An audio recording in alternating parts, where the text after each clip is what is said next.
And God sent me to come and to communicate to you the message that you are wanting to receive. He said, but there was the Prince of Persia, demonic powers, that were hindering me to get to you. And so let's go a little bit further. Then behold, Michael, one of the chief priests of the celestial princesses, came to help me. So we got this angelic being trying to get through to Daniel, but he can't overcome this principality, this power. And so God sent to him even a greater, and we know that Michael, the archangel, he leads the armies of heaven, and so he had to send Michael to come and fight with them. For I had been left there with the king of Persia. For in other words, this angel, he was sent on the day that God sent him, but he couldn't get through. He needed help.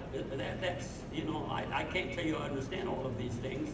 The very first book I wrote back in 1996 called War in the Heavenlies, the Chronicles of Micah, I go into this in quite a detail where Micah, anytime that he was obeying God, in agreement with God, doing the will of God, the angelic beings could work with him.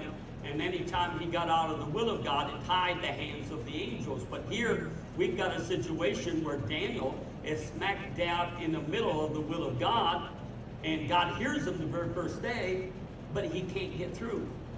Now, if Daniel would have quit at any time during those 21 days, there would have been no results. For in other words, he would have never got answered to his prayers. And this is the problem, that a lot of times when we're standing in the gap and we're believing, we're trusting, we're looking to God, we give up too soon. And then you got to wonder, how many times is it that God is not, it's not that God isn't hearing our prayers, but there's demonic powers that are preventing the immediate results. Now, people might say, well, yeah, but Jesus always had immediate results. Yeah, you know why? Because he was God in the flesh.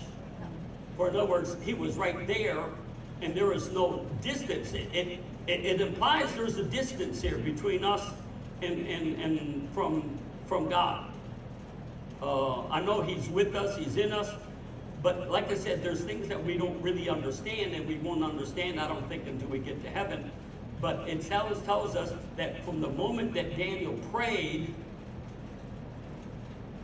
the angel left, the angel's coming, there's opposition, there's an enemy over Persia, and he is literally wrestling with the angel. This angel is wrestling with an angel. It says in the book of Revelation, there was war in the heavenlies, and Michael and his angels fought against the devil and his angels. Now we know the devil only has a third of the angelic beings. Thank God he didn't get 2/3, but there was a wrestling, there's a fighting, there's a struggle that's going on.